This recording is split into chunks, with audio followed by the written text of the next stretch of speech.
All right, and we're live. Great, thank you. Hello, everyone. Welcome. We're glad to have you here with us today. We'll give folks a few minutes to join us.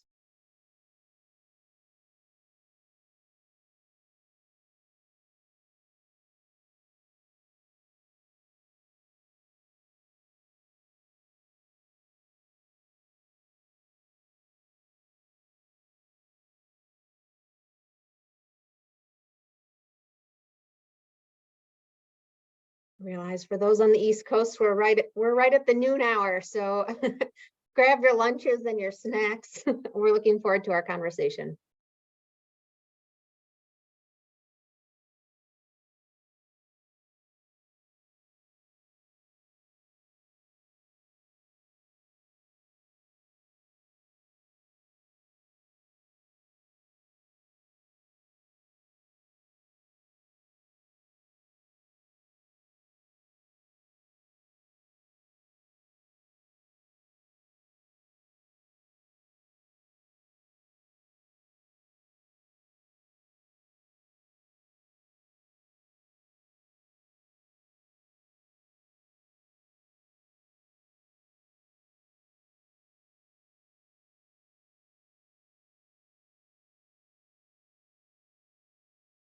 Invite folks to, if you're willing, to share your name, your role, and your institution in the chat as folks join. We'll give just one more minute before getting started.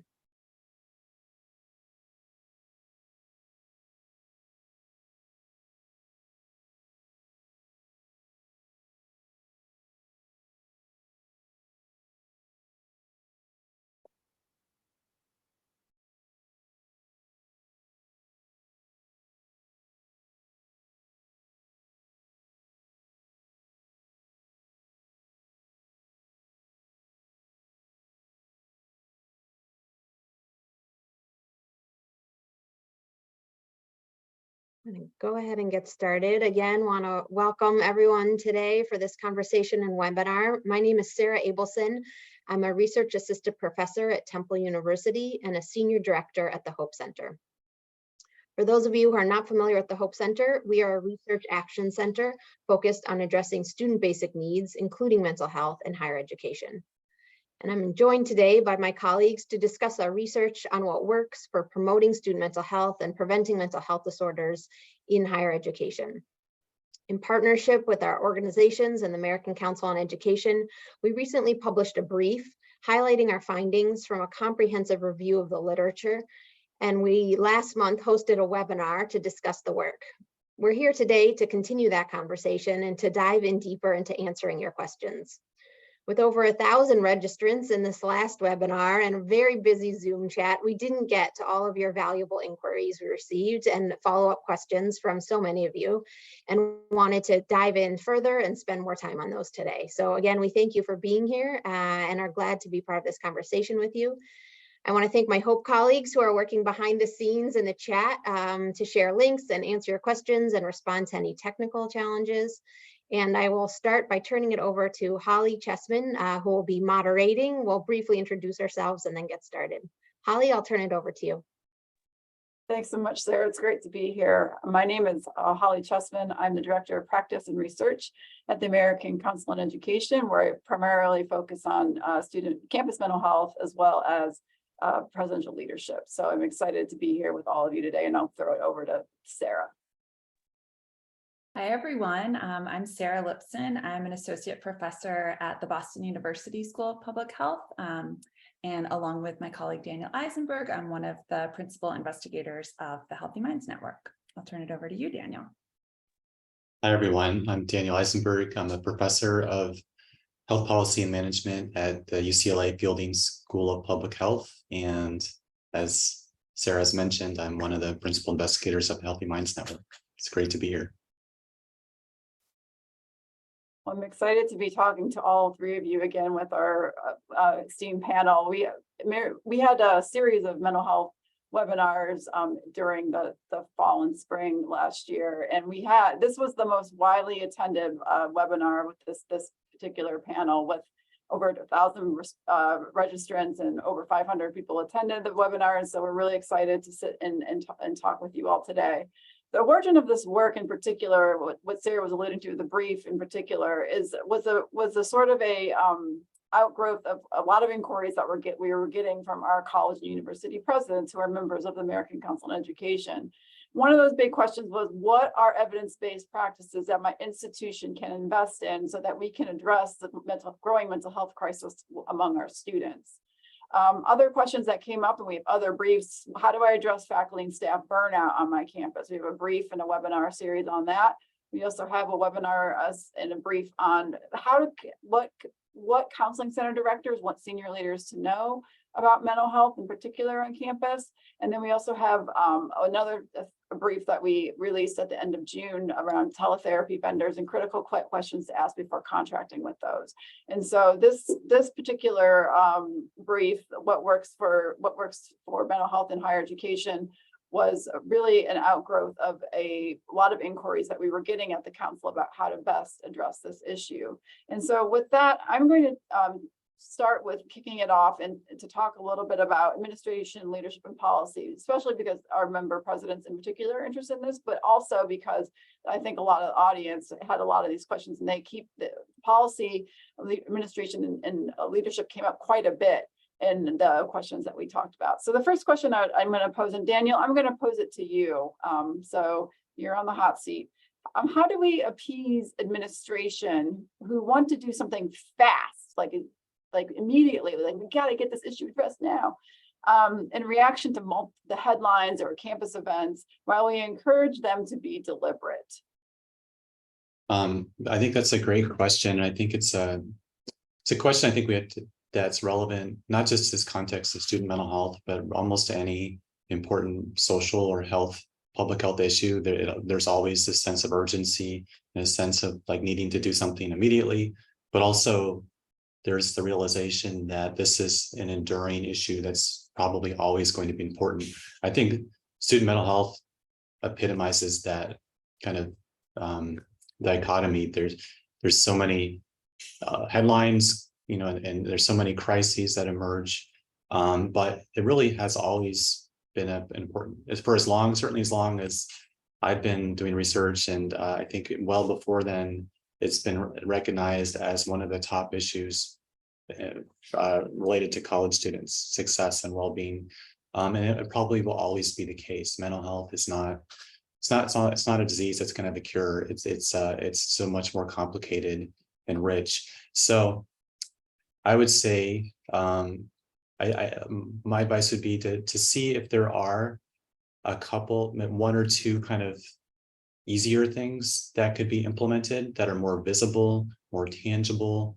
And that's part of the goal with this repository that we're trying to develop, is to give people a sense, not just of the evidence of what works, but also like, how hard is it going to be to implement these various things? How much time will it take? And some things are much quicker and kind of quicker wins, and other things are going to take a lot more time. And really kind of, so just as maybe one or two examples, and Sarah, both Sarahs probably will refer to other examples as we go about kind of quicker wins. You probably all thought about like a syllabus statement that could be recommended for faculty and instructors to put on their syllabus to tell students that we understand mental health is important for your success and your well-being, and here are some resources. That kind of statement, I think a lot of institutions have been adopting that to various degrees. Maybe also like a digital mental health program. There's so many out there, and some of them are not necessarily that difficult to implement, or at least recommend to your students to make available. Some of them are more complicated, so it's not always easy. Those are just a couple of examples. Also maybe like a belonging type of intervention that, and we can talk more about that later, that could be provided like in the fall or during orientation, something like that. From a longer term perspective, I think the deliberate point is really the key point there. I think as Jed and Steve Bond and many others have been advocating, you need to have a strategic planning process that's ongoing, like a task force, an advisory group that's always kind of thinking about this issue year after year after year, because as I said, it's not going away. It's always going to be important. We're never going to solve it, but we can always kind of work on it and do good things. Thank you, Daniel. And now I'm going to turn it over to Sarah Lipson. Sarah, as a student leader, and thinking about student leaders, oh, I'm so sorry. What are some best practices for encouraging university-wide adoption of programs and resources that will promote mental health? Yeah, so following up on what Daniel just said, the importance of having a strategic plan that you are following and, has clear directions and measurables is sort of the first step. And very important, I think we would all agree that that strategic plan be founded in public health or population level best practices. So really thinking about the entire institutional population, not just, strategies related to treatment. So that campus-wide public health approach is sort of the starting point. Secondly, as part of that, to have regular ongoing data collection to assess needs, to assess progress that's being made at the institution. We've also developed at Healthy Minds a resource that a lot of schools have found to be really valuable. It's a return on investment calculator. And we can also put that link in the chat. But just conceptually for schools to be thinking about investments in mental health as furthering their, well-established goals related to kind of education and persistence and retention in higher education. So that strategic plan should really see mental health as kind of an integral component of supporting the broader institutional goals. Certainly involving students, having students in the room, particularly BIPOC, LGBTQ students, learning from them, not just through data collection, but actually having students involved in the planning and implementation. And then lastly, there are so many opportunities at a campus-wide level to integrate mental health into curricula, into classroom environments. We know that's sort of the setting where we're able to reach all of our students. And so rather than expecting students to go out of their daily routine or out of their schedule to access mental health resources, to actually have that information come to them in classrooms are, I think, one of the most important opportunities that schools can be thinking about. Thank you, Sarah. Sarah Abelson, some of us on the call and in general are maybe not on the policy end. How do you recommend that we move mental health as a key priority forward with leaders and policymakers? Yeah, thanks for that question. I was glad to see our audience thinking about policymakers as an important audience for this work and key players to be really advancing an evidence-based approach.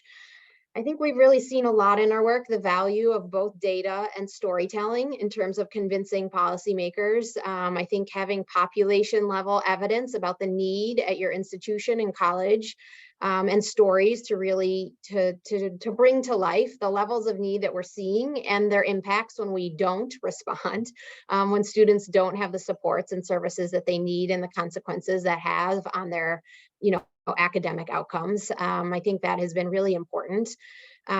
We also really see the value of having evidence at your fingertips in terms of what works and what doesn't work. And you will constantly hear us talking about, we think there's some more tools needed to make that information available and accessible.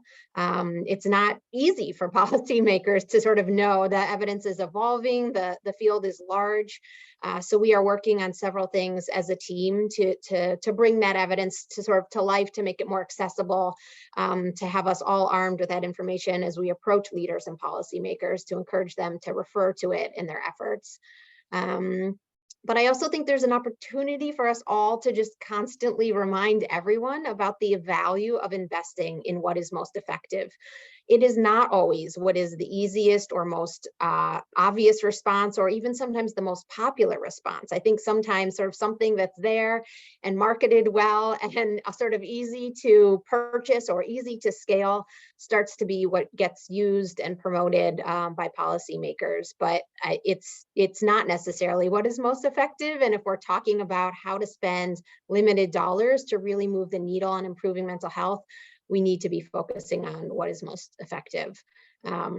We just one last thing to add, there are opportunities, I think, with leaders and policymakers at every level. So at an institutional level, at a state level, policymakers have an opportunity here and at the federal level. A lot of our work at the Hope Center is advocating for more federal funds and funds specifically focused on evidence-based programs for better helping colleges better respond to student ASIC needs. And we hope, we have lots of resources and hope people will join us in those efforts. But just for one example, the Garrett Lee Smith Memorial Act, which funds suicide prevention interventions at colleges and universities, is vastly underfunded. It is barely reaching a tiny number of institutions, and we need more resources there that reach a greater number of schools and have enough funding to invest in what works and evaluate new programs and initiatives so that we can all be learning along the way. Thank you, Sarah. So you mentioned funding with Garrett Lee Smith. We're going to transition to sort of talking about funding. And this question is for both Daniel and Sarah Abelson. For those of us who might be looking at this information in the brief from a funding or grant or technical assistance perspective, what are some suggestions about how funders and technical assistance providers can encourage and support adoption of effective evidence-based practice and contribute to a more evidence-informed movement and more move programming toward better outcomes?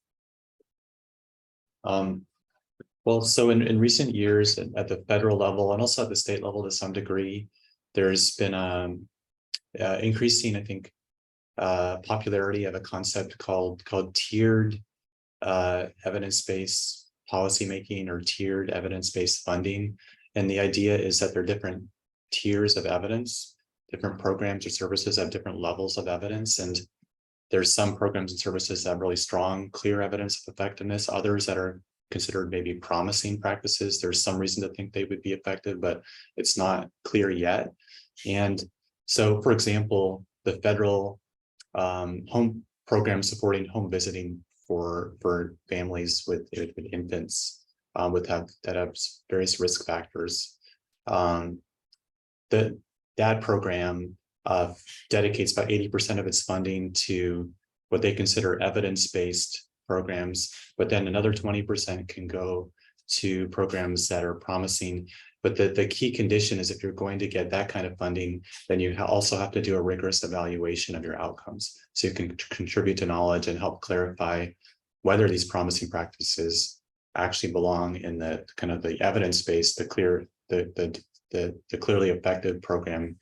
I think for student mental health, I would recommend a different mix than 80-20. I think more of the money should go to promising practices, because the reality is there are just very few programs and services that are clearly effective, that have clear evidence. There's a lot of promising evidence, a lot of things that we think probably work. So, but I think the basic concept of kind of like some allocation of money for things that we pretty much know are going to work, and other money for things that we think will work, but we really need to test it further. We need to collect data and ideally have some kind of control or comparison group when we do so. So we can get a better sense of whether they actually work as we hope.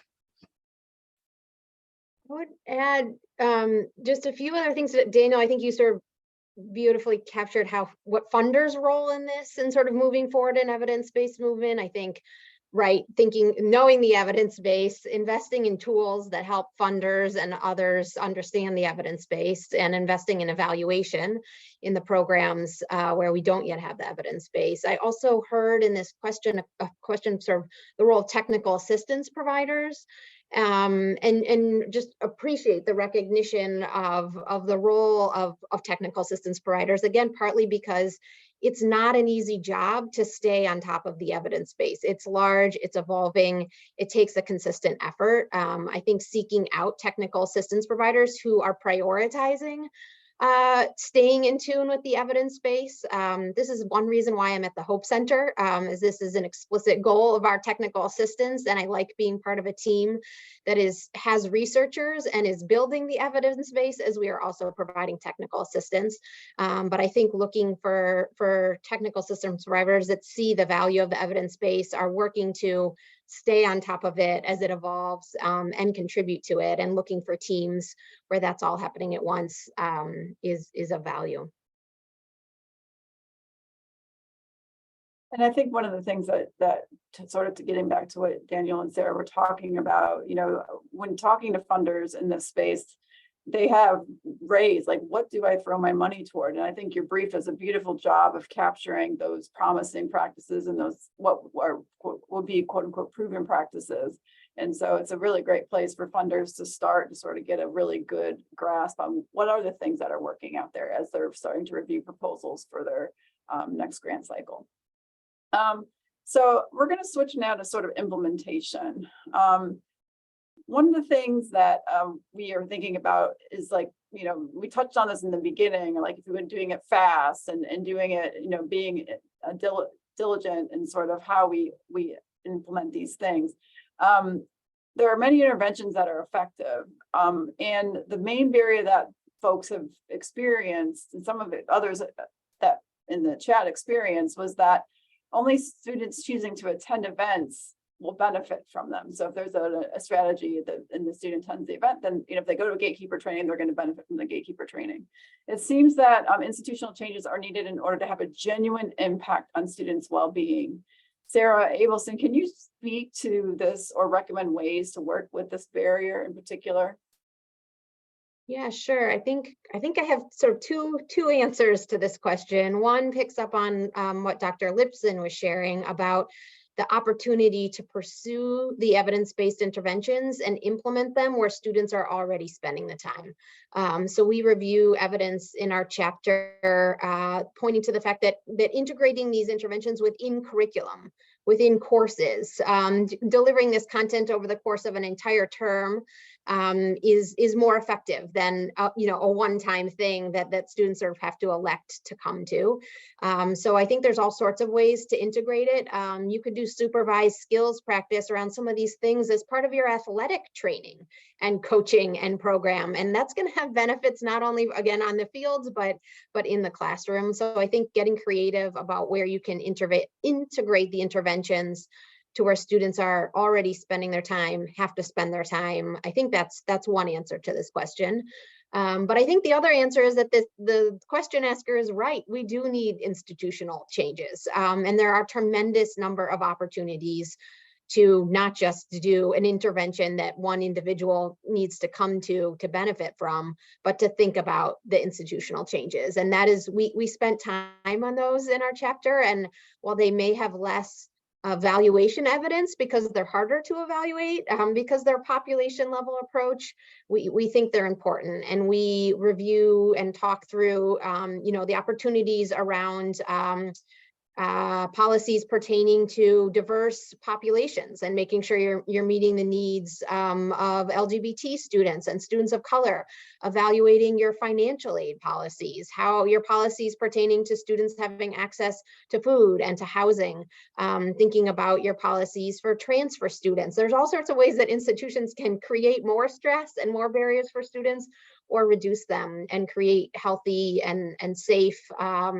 environments without bias and discrimination, and can do that through institutional changes.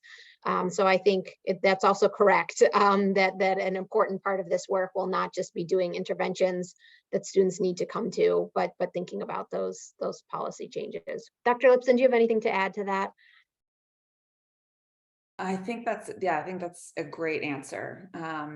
And the two are related. So if interventions and resources are being delivered in these settings that students are already in, like classrooms or extracurricular activities or through residence life, that also in the same or in similar ways to how policy can create cultural change. If every student is being exposed to these resources and training material as part of their kind of routine experience as a member of the college or university community, that also shifts culture. Our colleague, Nance Roy from the Jed Foundation often talks about the idea of a no wrong door policy or approach, meaning that you go to, someone in your residence hall when you're in distress, or if you go to a faculty member or a staff member, to be confident that every single person on this campus has some knowledge and awareness of resources and the ability to recognize if someone's in distress. And I think that happens by making it just a lot easier to engage in some of these programs, in addition, of course, to kind of changing structural factors that we know are leading to inequalities for certain groups of students. So Daniel, are there campus culture differences that have impact, such as campus leadership showing value of mental health by having full campus events throughout the year that are intended to build relationship support and that involve health building or community building activities? That's maybe I'd say the hardest question to answer of all in terms of research and evaluation, like trying to quantify what's the impact of various things on overall campus culture. First of all, culture has so many layers to it, and then campus is of course so large and diverse. And so not to sidestep the question, but I would say we don't actually have a good idea of kind of how much various different things contribute to a positive campus culture. We do, like with our Healthy Minds survey data, we ask students how much they agree with statements like, I think mental health is a priority on my campus. I think the campus environment is supportive for mental health, along those lines. And we see some variation across campuses. So we have some sense that maybe some campuses have more positive cultures than others. We don't know exactly why. My personal take is that I think what's probably most impactful in terms of students' feeling of a positive culture has to do with kind of their interpersonal interactions. So not the campus events probably help a little, but probably more important is like our students actually feeling connected and appreciated and heard. Are they having positive interactions with the people they encounter, the peers, faculty, and so on? And that's not simple to intervene on, of course, but I think there are various kind of belonging type of interventions, loneliness type of interventions that are showing promise. Just to mention a couple examples that I was recently talking about with some other people is a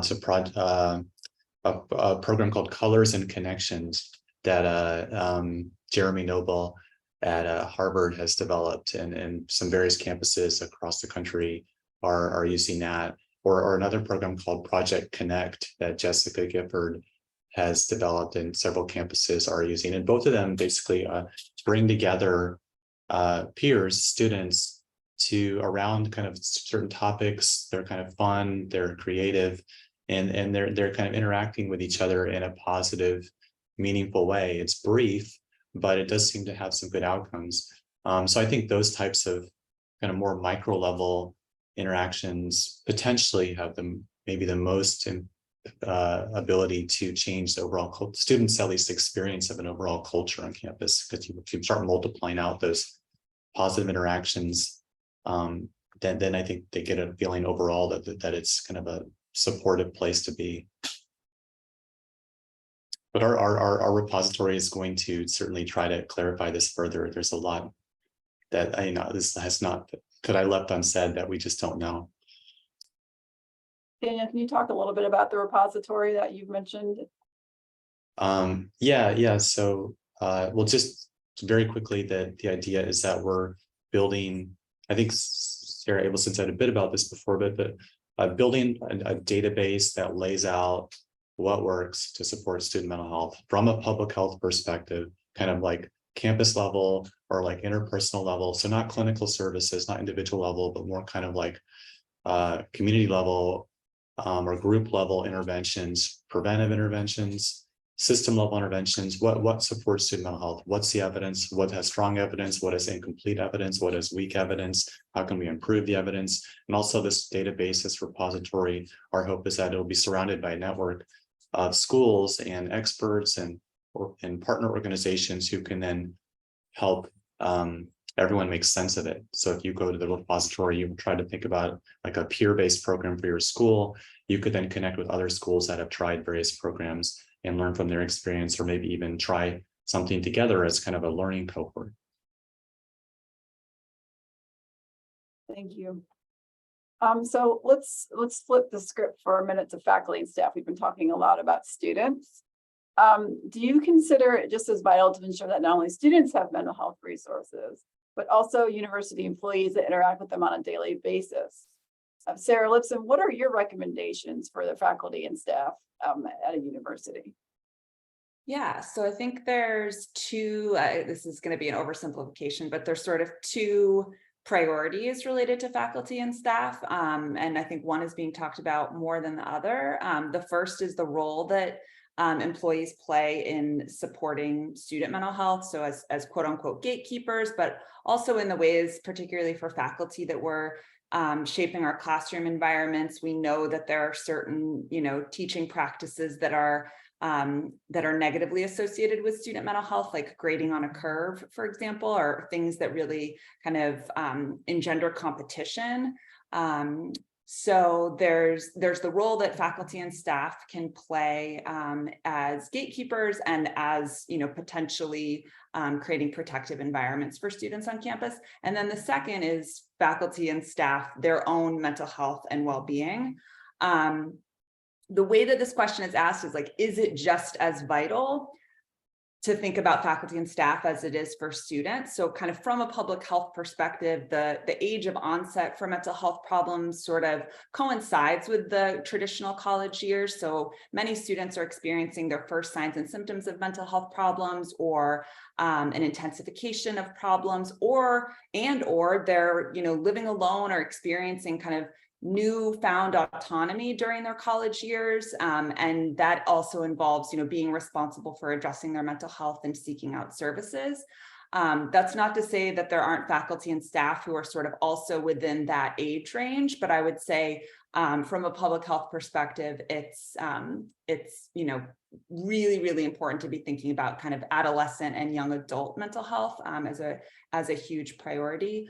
But then, of course, the two are related. So faculty, if faculty aren't themselves, being able to prioritize their mental health and well-being, that is going to affect students in various ways, or, the kind of cliche of like not being able to, help someone else if you haven't, put on your own air mask or filled your own cup up first. And so making sure that that faculty and staff well-being is also being prioritized.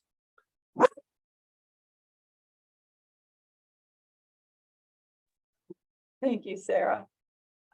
So we are going to open it up for some audience questions, and we've got additional questions in the queue as well. But one of the questions that came into the chat earlier, and I'll open this up to Sarah, and Daniel, whoever feels most comfortable answering this.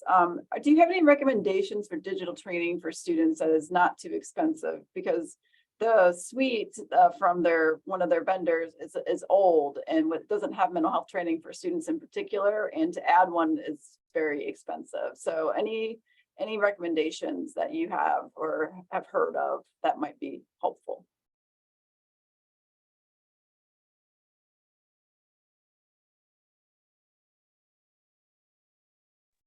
I'm so sorry. That is going to be a question for me, I can tell. I was just my puppy was just getting picked up to go on his afternoon play date with all of his puppy friends.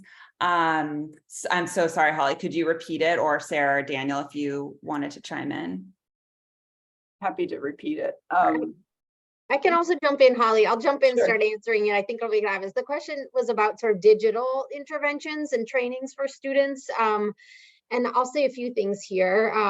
We are not right now in a position of sort of recommending specific programs. So you can refer to the chapter that references the specific interventions that we reviewed and that do and do not have evidence behind them. In general, and looking overall, there is evidence that delivering mental health interventions via digital platforms is effective, but not as effective as in-person trainings. So when those two are compared overall, the in-person interventions are shown to be more effective. But we think there's again more need here to better understand the literature. So we are actually right now working on a project to do a review of some of these digital interventions and to better understand ourselves, and then share in a guide about what the evidence says in terms of what works and what's maybe less effective. I think one key is to recognize many things can be delivered in a digital format. So there's a growing set of opportunities and services to offer teletherapy and mental health clinical services via digital platforms. There's a host of interventions that are more around prevention and promotion, skill-based trainings via a digital platform.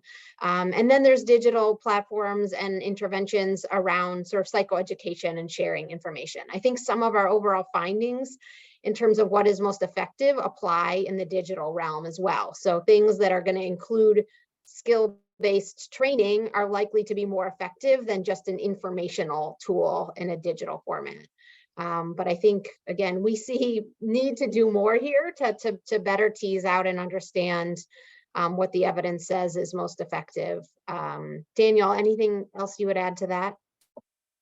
Well, we're academics, so of course our answer is we're writing a book, and you're going to need to read our book because we can't answer your question right now. But the good news is, as Sarah just said, this is not a book, it's a guide, it's a practical guide. It's not going to be very long. It's going to be very much geared towards practical decision making, and it won't take forever for us to produce. We're anticipating having it within a year or so, not longer. And along the way, hopefully we'll have some intermediate products. But yeah, so we basically haven't done the research yet to answer your question. But as Sarah's also saying, there's just a variety of different types of trainings. One other thing also I'll just say about this question is, if other people in the audience have their recommendations based on their experience, feel free to put it in the chat, because that's part of our goal here, is not just for us to kind of compile all the answers and distribute the answers, but actually to kind of bring shared wisdom through this network of people kind of coming to a common source and interacting with each other and sharing each other's knowledge, because some of you probably have a better sense than we do right now about which trainings are successful and not expensive and not too hard to implement. Thank you. So if you're in the audience and you have questions, please drop them into the chat, and you will be on the list on the top of the list to ask our panelists. But I'm going to switch over to something that you talked a little bit about, skills training in your answer. And what does research indicate are the most helpful skills training, Sarah Lipson?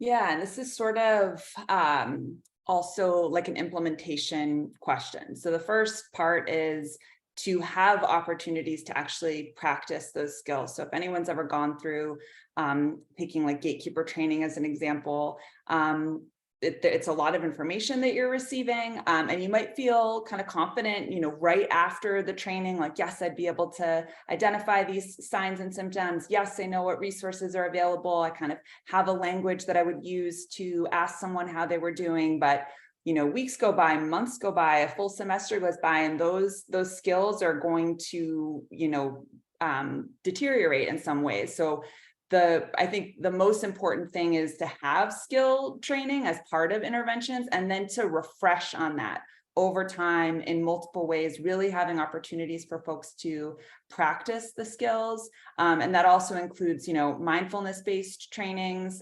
That's a great example of, there's this more psychoeducational didactic, like, why does this matter? Why is it important? What does it mean to, do these exercises? And you could think, yes, I understand how to do this, and I understand when I might, implement this in my daily life. But if you don't have a chance to actually practice it, it's not going to be as useful. And especially, I mean, thinking about this audience of, college students as well, like many of them are learning about mental health and these different skills for the first time. Increasingly, we're going to have students coming to college with some of these skills, but I think the most important thing in terms of skills training is to have them on a repeated basis. I don't know, Sarah Abelson, do you have other thoughts? I know you've done a lot of work on the skills training side. I think I think you covered, I think the other just piece that folks can get some more information on in our brief in our chapter is we dive more into sort of the difference between mindfulness skill-based programs, meditation programs, cognitive behavioral therapy programs, and relaxation interventions. Sort of just describe in more detail how those differ from each other and what is shown to be more effective and less effective. So again, refer to the brief and the chapter for more details there.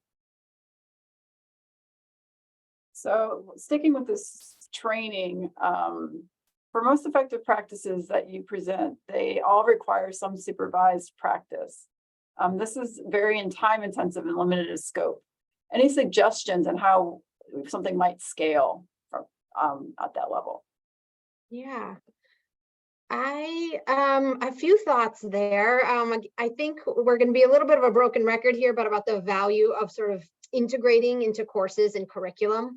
I think it is intensive to do practice over time with supervised practice, but that's also sort of what all of higher ed is built around, right? Like that is what is happening in courses, is that you've got teachers and students engaged over time in learning. And so I think there's ways to scale these interventions in first year seminars. Some of the peer programs that we highlight as having evidence in our review were implemented as part of orientation programs.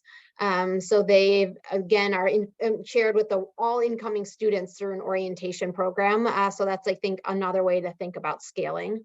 I would also highlight that while it is time intensive, these interventions can be done in groups. This is not like an individual therapy where it's one person at a time.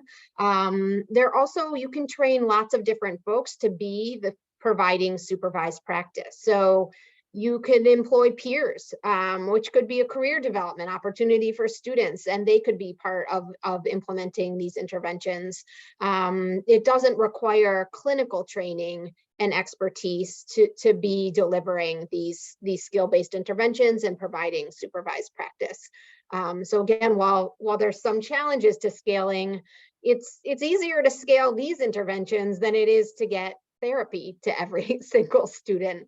And again, not advocating for one over the other, but as a comprehensive approach, thinking strategically about how to employ both and get them to the students who need them. Yeah. Anything else my colleagues would add to that? So I'm going to leave it with you for a minute, Sarah, and our next question. Interested in understanding about the intersection of the basic needs gap, impacts of mental health, and how higher education can alleviate that. And this is Hope's focus.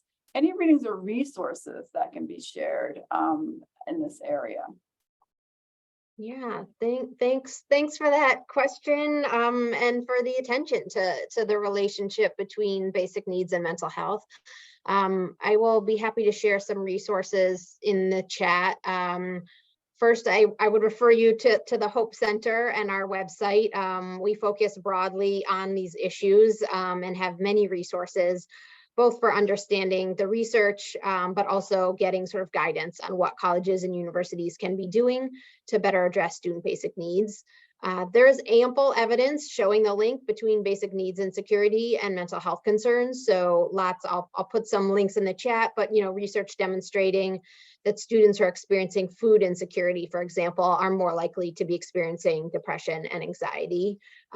We also see in our research and data high rates of just that those issues are often coinciding. So when you have a student dealing with one, they may well be dealing with other issues as well. I think we found about I was just looking at some Texas data from our most recent survey findings and was shocked and just disturbed at how many students were dealing with those issues together. So I think it was something like 73% of students who are experiencing mental health concerns were also experiencing basic needs insecurity. So whether food insecurity, housing insecurity, or homelessness.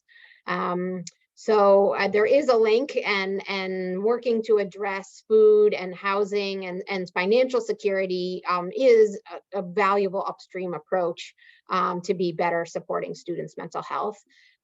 We here at the Hope Center, I can't answer it briefly, sort of in a quick way right now, but we offer our Hope Impact partnerships and work with colleges throughout the year to be sharing more of the resources and practices to be better addressing student basic needs. So that might be one resource for you. And we have more on our website as well. Great. So we're going to switch to gatekeeper trainings, because that seems to be an intervention that a lot of institutions you look at and employ. Are there specific gatekeeper programs that you can mention? Are you when you're talking about, we talked about a lot about gatekeeper programs in our last webinar. Are you talking about mental health first aid, QPR, et cetera? And does the study include QPR, suicide prevention gatekeeper training as also effective or ineffective? Yeah, so let's see. So the book chapter goes through specific evidence, specific studies of gatekeeper training programs, and some of them are the ones listed here, like mental health first aid or QPR. And also, I mean, I assume most people know this, but basically like a gatekeeper training program is for a lay person, so not a trained mental health professional, to have some skills to be able to intervene, to know the signs and symptoms, and to be able to intervene.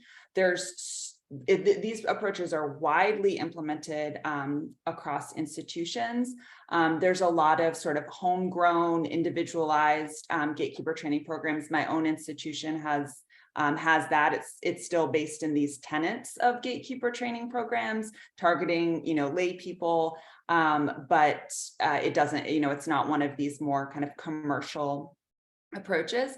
I'm not sure that I could distinguish, because, and to Daniel's point of like, we're researchers, so like the studies of these different gatekeeper training programs have used different outcome measures, different periods of time. A lot of times the studies of gatekeeper training programs are just like pre-post, and the post might be right after the training, like I was mentioning, and that has the potential to overestimate the effects.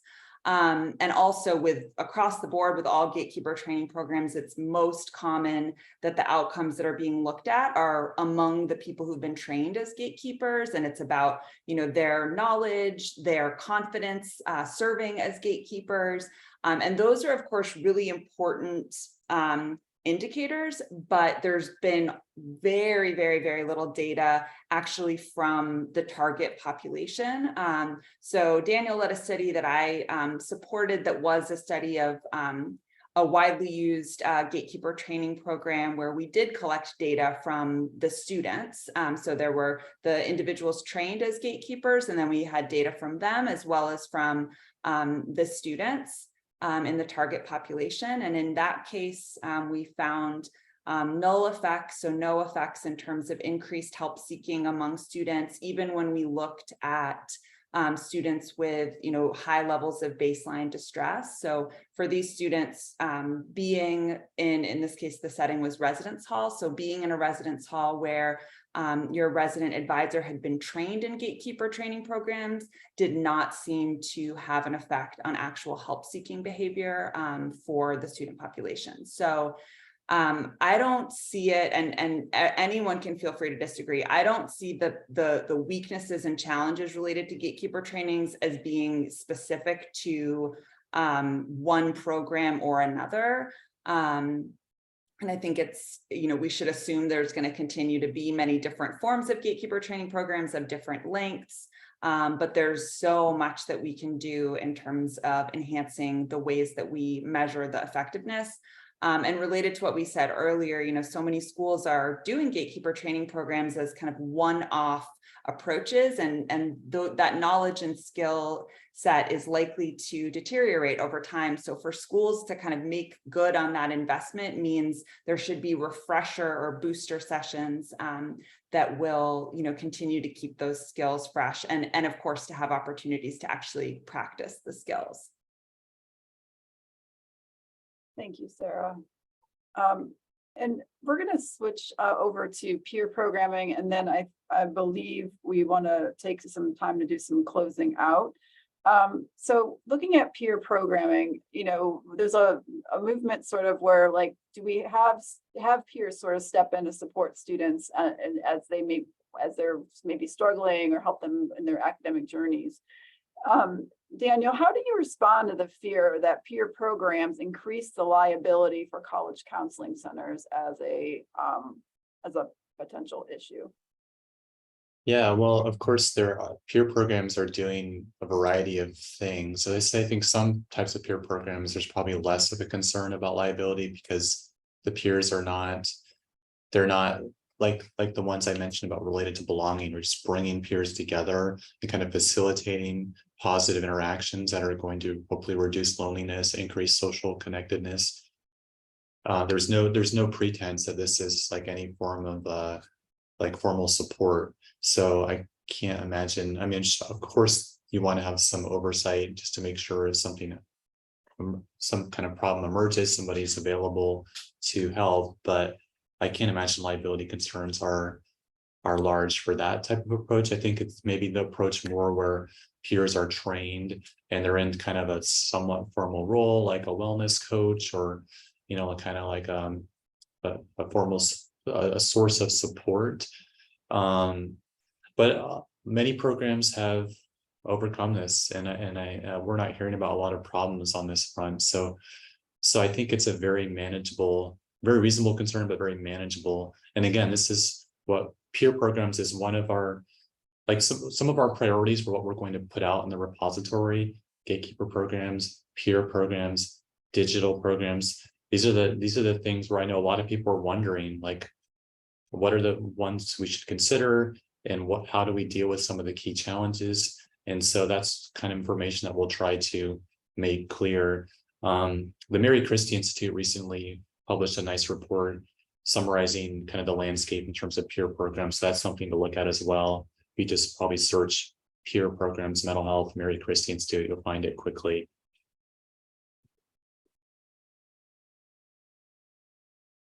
We had a question come into the chat, and then I'll kick it over to you, Sarah Abelson, to sort of wrap us up. But the question is, are you actually typing an answer right now? Do you want to respond to the question in the chat? Sure, yeah. So I'm seeing a question here, a great question. Someone's writing in saying that they provide small grants to institutions in the state and have used ACE priorities to set goals for projects in the past. And the person is asking about, to best align with the research in the report, what are the suggestions in terms of what should be covered, what are the right programs to be funding?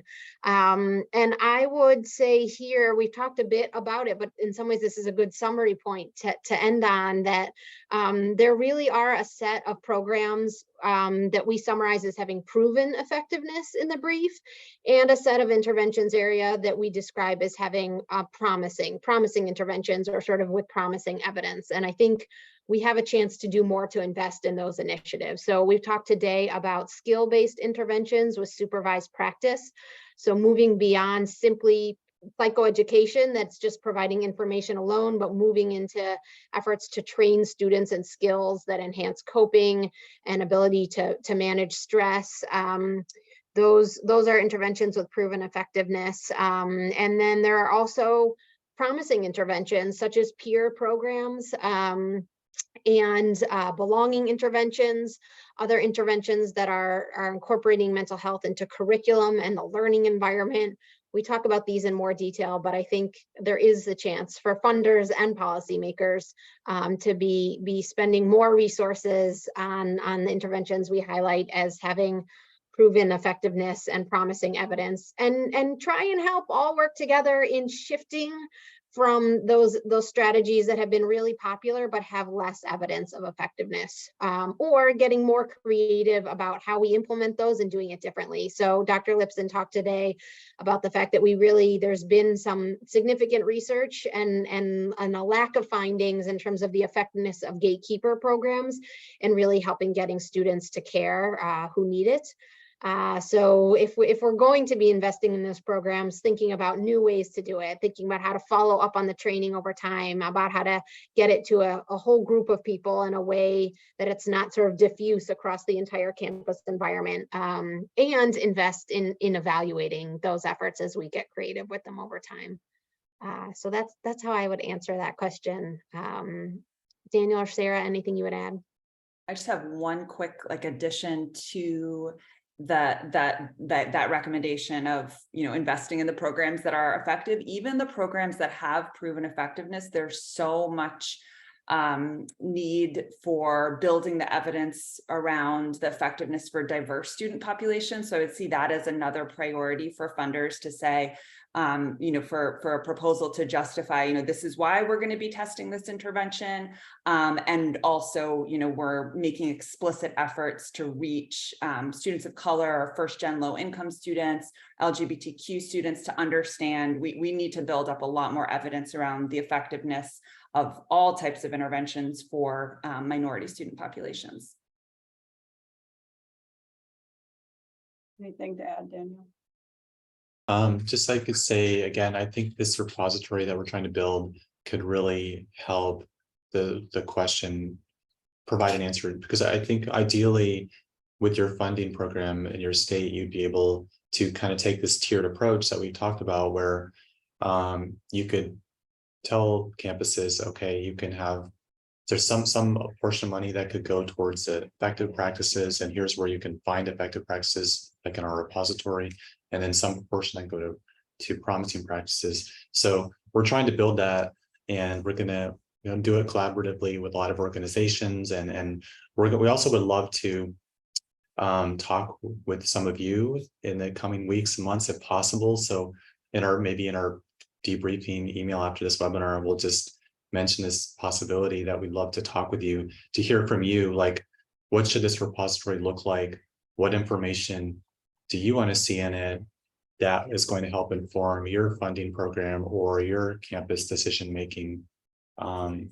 We know that the design of it is so important, and it needs to reflect the needs of the users. I'm just looking at the time. Holly, I think I'll just jump in with the moment of close here. I want to thank Holly, you for your time and energy and moderation today, and really spearheading this project to summarize our research in a brief that we hope is useful to you practitioners. I hope we've conveyed today our real dedication and enthusiasm and interest in doing more to understand the evidence base and create tools and resources to pull that out and make it accessible to all the decision makers and campus practitioners and leaders and policymakers and funders. We think there is more to be doing to link practice to what works in terms of improving student mental health. And we want to be doing this work with you. We want to be part of helping you sort of connect to the evidence base, but also to each other, to really understand what is working, what is hard to implement, what are the barriers and challenges we need to be working together on to overcome as we all work to address student basic needs and improve their health and well-being on our campuses. So I want to thank my colleagues and fellow panelists, Daniel and Sarah and Holly, again for your moderation and driving forward of this brief. We hope the resources are helpful. We will be following up with all of you with a recording of the webinar, and we'll include links to the brief and the chapter. But want to thank you all for your time and energy today. And again, I'll pass it if anyone else wants to jump in with any closing remarks.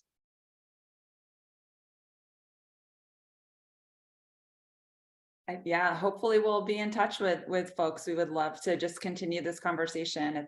It's not kind of standard research project where we can do this in isolation by any means. We really need all the collaboration we can get and all the insight and perspective. So we're excited about the next steps and working with everyone.